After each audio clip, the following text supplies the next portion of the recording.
All right then. Oh, we can All Facebook right, Live now, we're can't going. we? We're going. Okay. Tell And me we'll when. take that back, what we said about Ecamm off air. Not really. Not really. I don't even know if it's No way. Skype or Ecamm anyway. Let's get going. Thanks for joining us, everyone. Sorry to stuff you around, muck you around. We didn't mean to do that. Skype updated some kind of a term, and Ecamm updated some kind of a term, sent through an update, and didn't notify us what this meant.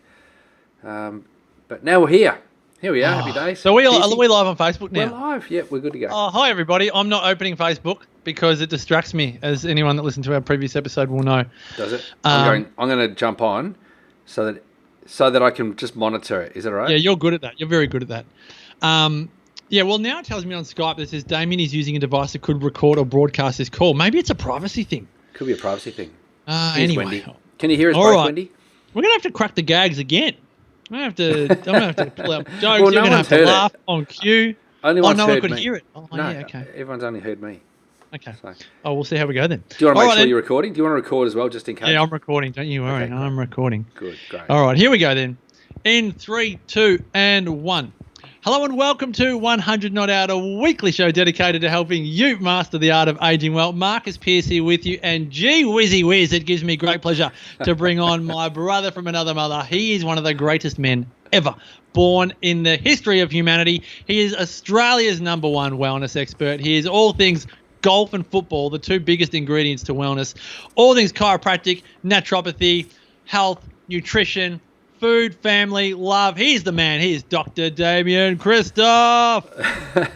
Marcus, it's the best. I feel humbled and embarrassed when you have such a big intro for me, and I don't have anything for you except for you are the nicest bloke I know. The nicest bloke, the most successful guy on the planet right now. I love that you are pulling everything together. The book is amazing, everybody. I am halfway through reading Marcus's book. I know I'm supposed to have it back into him by now, but I haven't got it back into him. But I'm halfway through, and I love it. Everyone needs to get it. It's unbelievably good. So when it comes out, maybe you might do pre-orders, pre-sales. That could be. I'm getting closer. I am getting closer. I did... in the spirit of shout-outs, and thank you, that is very, very kind of you, got to give a big shout-out to Laura Barry, because she did send a message on Facebook, and it tickled my heart when you get a nice Facebook messenger. And it said, she said, "Hi, Marcus, hope you're having a wonderful weekend," because I've sent this book to Laura. She's a teacher, very detail-oriented reader. Just wanted to let you know that I've just finished reading Exceptional. This book is going to change lives. Laura's Thank you for allowing me to read the manuscript. Is she? Oh. Yeah. Well, Laura Barry, because Facebook will distract me if I watch it, but sincere thank you and love for those words, because that type of feedback tickles your heart. When you think you've gone a bit too hard, or you've written maybe 100,000 words of rubbish, it always feels wonderful to hear that. So thank you, Laura Barry. Good on you, Laura. You would have made Marcus's day, and he hangs on to that sort of stuff too. So that lasts a lifetime, not just a few seconds. That's 100%. Great. Well, we always say that testimonials or feedback is the fuel that keeps you going, don't we? Yeah, it is. And Laura, you're right. It is amazing. The book is amazing. I'll tell you this, Marcus. I know that it's long. Like, the book's long, and you could trim it by, let's say, 30%. 25,000 words. Which is 30%. I am. Yeah. You could, but you don't need to, because it's so good. And like, even though sometimes you go, oh yeah, I get the message, PC, and I'm reading through, but I love it. Like, and so for me, it floods back all of our interviews, and it really is a great book. And I know that everyone who reads it will struggle to put it down. And it's one of those things that you don't want to put it down. Yeah, and when you do pick it up, it's easy. It's just like it feels to me like I'm sitting on the couch and you're telling me a story. It's really fantastic. I love it. So I'm enjoying it, everybody. I know that if you get your hands on a copy of Pierce's book when he releases it, you will love it. And if I'm one of only a few lucky people to have the whole transcript, in other words, if he edits it down, I feel sorry for you all that you're missing out on 25,000 golden words of Marcus Pearce's, because it really is unbelievable. Summer, you'll have to get a copy for sure. Yeah. Oh, that's too funny. Thank you. That is very kind. Let's get into this. We didn't dedicate this episode to the book. We've done a few shout outs already. Got to give a big shout out to Liz Sefton, who at 7:18 Monday morning called me. I missed the call. Right. And left me a voice message. Now, Now, who in the wellness community calls you at 7:18 on a Monday morning if it's not for a very good reason? Me. And I do. yes, well, yes, you and I will talk football at 7:18 on a Monday morning. That is highly important. So I'm like, oh my Except for gosh, I Hawthorns wonder, is Liz okay? What's she sending me a message for? And then thankfully she clearly knows I'm a parent of 4 kids. She actually sends me multiple text messages explaining the reason for the call. And she said the episode of 100 Not Out was exceptionally long this week. And I said, oh my gosh, what are you talking about? Right. I now want to find you the actual message chat, because it's the kind of stuff when you start your week off that you want to start your week off a little bit calmly. What do we get here? 7:10. Morning, Marcus. Hope you are well. Just listen to 100 Not Out and giving you the heads up. The recording of you and Damian talking after the live is included. Love, Liz. And I'm like, eek! Is it bad? Swearing? Are we talking poorly? Really? And she said, no, not bad. Anyway, then she said a few other things, and I was like, oh, phew. Gosh, when I saw that message, I was imagining all kinds of conversations. So I was thinking all types of bad language, all types of incriminating conversations that you and I could possibly be having. How many people have we offended in the off-air recording? I didn't want to call you because I was like, I don't want to send him into a mad panic. I just I got on the phone. Have we said anything bad? No, we weren't incriminating. I was like, thank God for that. Gee whiz, far out. We could have said something about Wendy Stewart or something. We could have said something about, I don't know, even Sammy Garner. We could have said something bad about Sam Garner. I don't know. These people on Facebook, are you now pushing the buttons of our listeners, pushing some buttons, yeah. Oh, dear. I'm not going to watch. So anyway, thank you for all of the 200,000 people that were listening on Monday morning when you were going for your morning walk. Yeah. Thankfully, as I always said in radio, if the phones weren't ringing when you asked for talkback calls and you got one caller, you're always so grateful for that one caller because you're like, yes, someone's listening. Yeah. And I was like, someone, like 50 people would have listened to it and thought, obviously didn't have our contact details or whatever. Yeah. 200,000 people would have listened to it and thought, stuff it. It was an entertaining conversation. And then one sent me a text message and called me. Thank you to Liz Sefton. That was very kind. So thanks, Liz. Yeah. Thanks, just Liz. imagine. We may never record another episode again if it was all the other things we talk about. We're going to have a little bit of a discussion to, with Joseph to lift his game there. Joseph, he got a bit of a stern word, but there. Goodness gracious. In his defence, he said he couldn't find the out point because we're doing Facebook. He couldn't find the out point. Oh. And I found the out point and then alerted him to it. Anyway, on to other things. I have a health question that I hope will help the listeners and the viewers.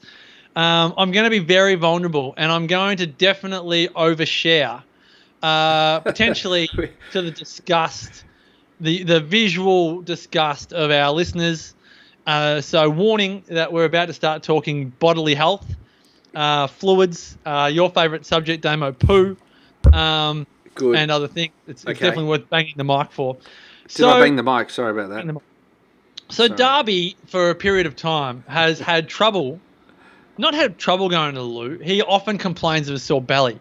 Right. And then when he cracks it and gets in a wild mood, he's a loud boy. I often just think he takes after his dad, but Sarah's like, it's the parasites. They're driving him wild. And I'm like, no, it's just 7-year-old boy, let him be. Anyway, so as Sarah does, she goes and gets Darby tested, which I'm quite happy for her to do. Goes and gets Darby tested. Darby comes back with Giardia. Giardia? So Darby's got Giardia. And he's had Giardia before. Right. And anyway, Sarah got tested. The doctor says, who's a very wellness-oriented doctor, said, look, I've just so you know, I've never seen anyone get off Giardia with anything but, or kill Giardia with anything but antibiotics. Sarah's like, that's all good and well, but, we're not doing antibiotics, la, la, la. Anyway, so we got the whole family tested, and I could have this wrong, right? So, because there's so many friggin' parasites floating around the family. But this is the way... And so many family members. We are a zoo. I'm pretty sure, I've just written it down, I'm pretty sure Sarah has blasto. Right. Someone has Dientamoeba. I think it could be Sarah and it could be Maya. I think Darby and Tommy have Giardia. Right. Spencer's got some bacterial something. And I am scot-free. I'm clean as a whistle. Really? Wow. Now, I'm thinking Domo's going to love this. Surely Domo's going to have a field day with this because I do. I get a call. I get Darby or Tommy walking in sometime between 10:30 and 2:30 at night Yeah. going, Daddy, can you come and have a snuggle? Now, I am physical touch. I'm like, sure, I'll come and give you boys a cuddle. I'm too lazy to croll back into my own bed. Yeah. So I end up sleeping in there till 6 o'clock or so. And we're cuddling, we're just lying in bed. I would have thought I'd be ripe for whatever Darby or Tommy's got. Like, isn't this, maybe I'm wrong, you can educate me and the listeners. Surely if I'm in such close proximity to my family, how am I scot-free? And how does every single family member have something come up on a comprehensive stool analysis? And not you. And then, the broader question will be, for our listeners, not just our family, because Sarah already knows where she's going with this, but I'm definitely going to tell her whatever you say. Great. What do you recommend listeners do? Because we often have this conversation probably once a year about what do you do with parasites. Yeah. But question one, why everyone's so different? No one has the same profile. It is profound because you would expect that that parasites, particularly with your family who all live in close contact, everyone's changing everyone's nappy, so everyone's kind of in and amongst it, aren't they, really? Like, it's not like just one person's job to mop up spew or to change clothes or whatever. Like, it all happens in your place. Like, it all happens in your place. So you would just expect that everyone would have the same bugs.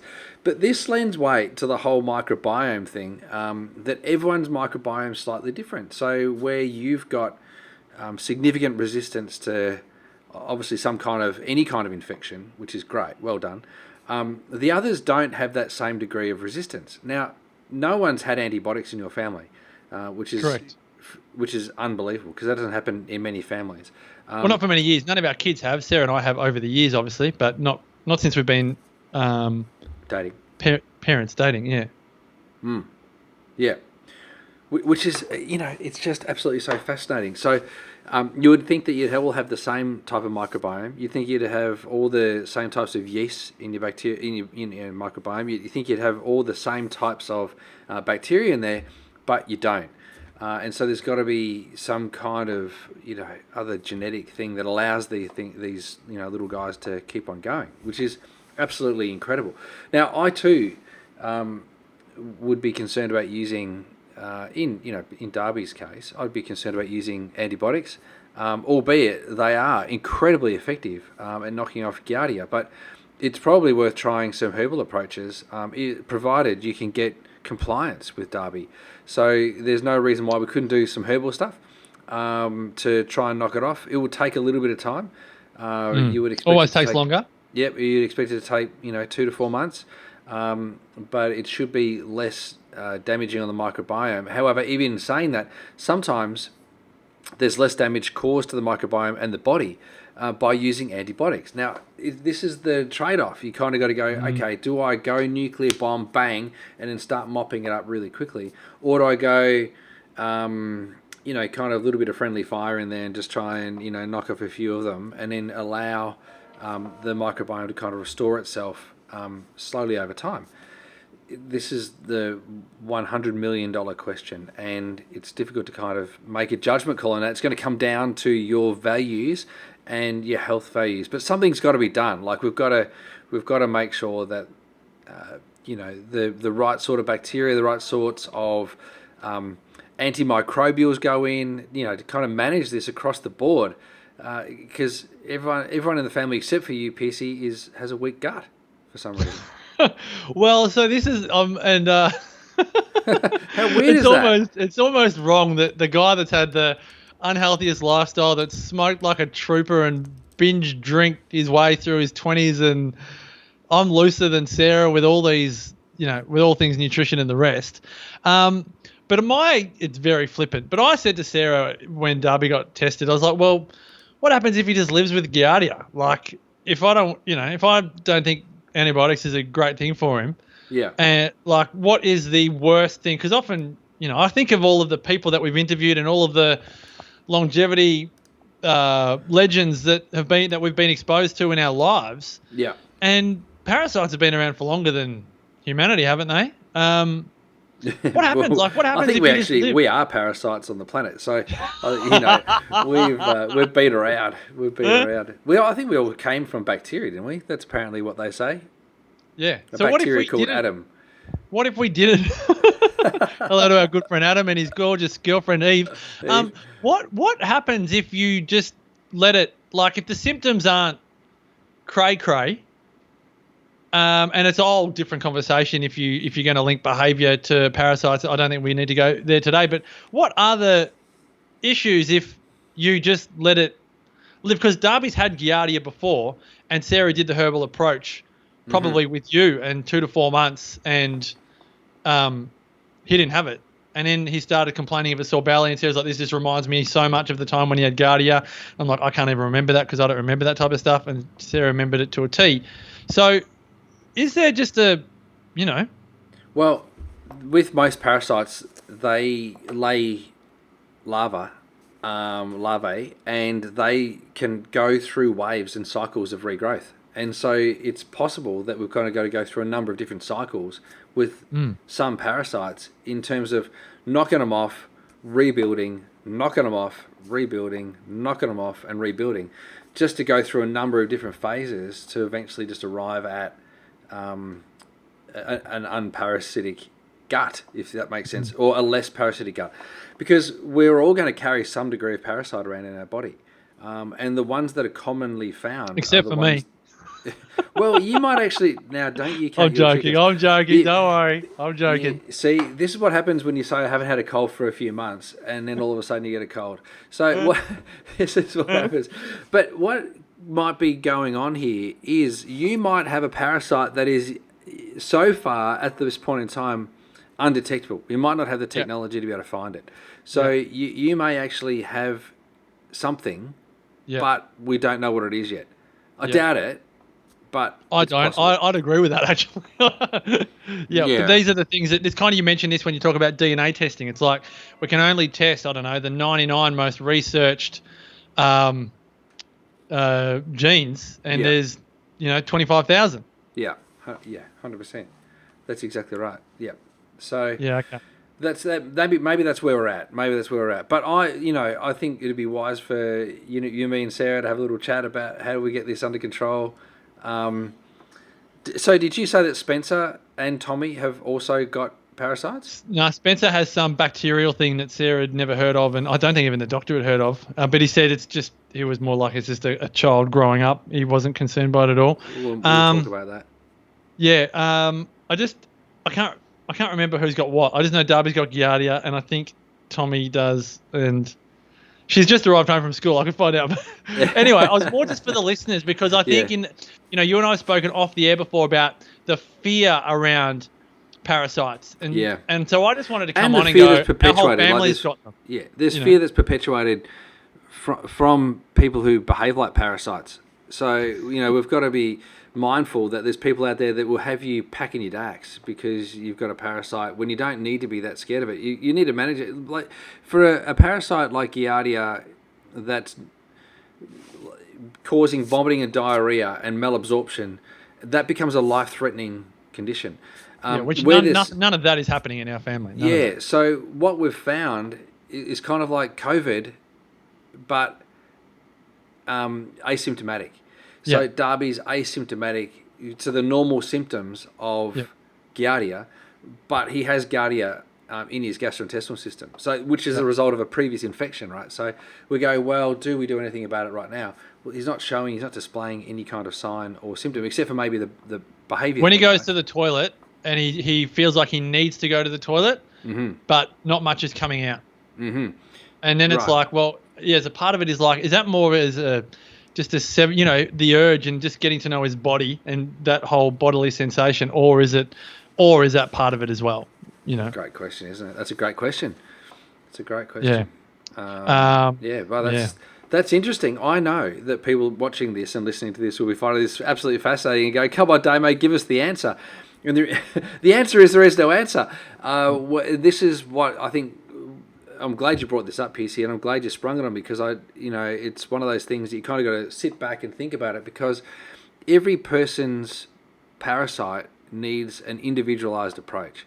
And so I really need to think about how we're going to manage your family, because we've got different age groups here. We've got different people with different parasites, different bacterial overgrowths. And so we need to like try and understand why it's happening, and then develop a program that's appropriate, rather than a set and forget thing. Just here you go. You know, everybody needs to take these herbs. That may not be the most appropriate, way to go. Yep. So And anyway, it's good. We'll get it right. Okay. Maybe we can revisit this in a few months' time and just see how everyone's gone, because you're going to need to retest at some point again. Yep. Oh, well, only if people find this interesting.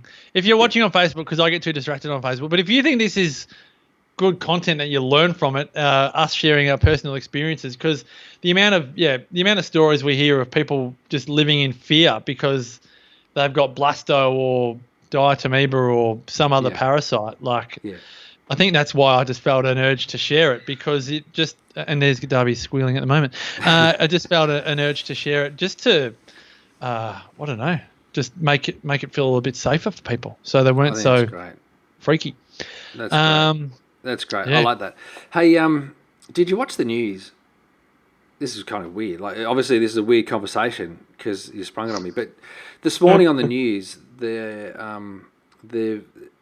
a chicken farm just outside of Melbourne that the chicken farmer has now grown chickens with 4 legs, and the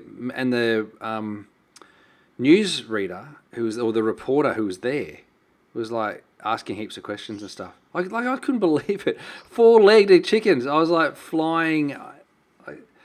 Anyway, I was trying to go to golf, and I was like, what is going on here?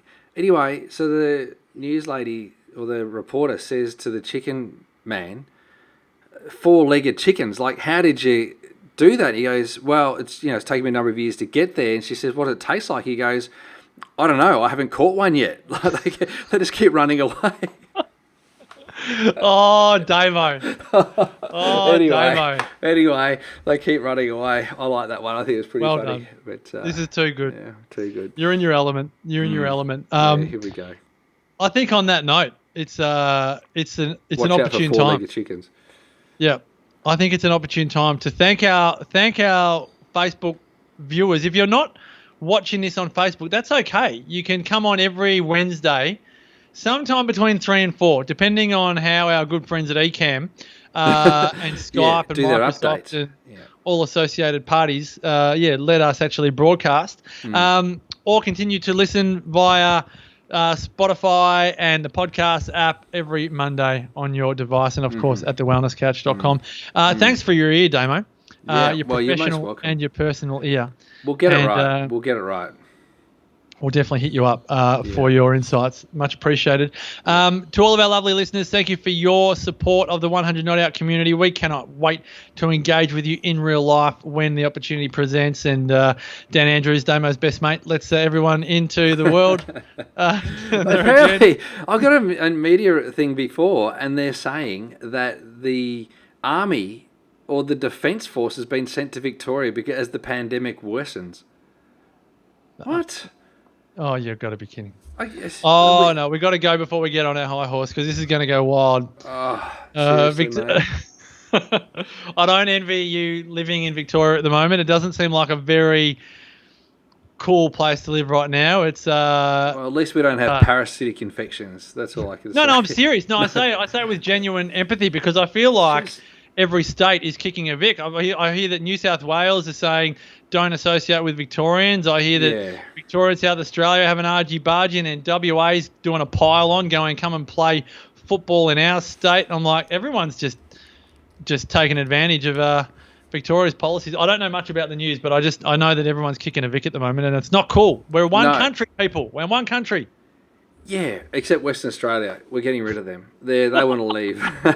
Oh, my gosh. That's okay. They can go, but we'll bring New Zealand in. Like, they can just... Oh, you're going to do a trade. Yeah, let's try. Yeah, well, Western Australia could be like a little part to their own. Andrea? All right. Andrea Huddleston's probably not even listening. Oh, there's the call out. There's the shout out to a good friend not listening. There we go. I love it. To all of our lovely friends who do listen, and to all of our lovely friends and mainly our family who don't listen, we love you. Thank you for your support of 100 Not Out. And until next week, continue to make the rest of your life the best of your life. Bye for now. See you guys.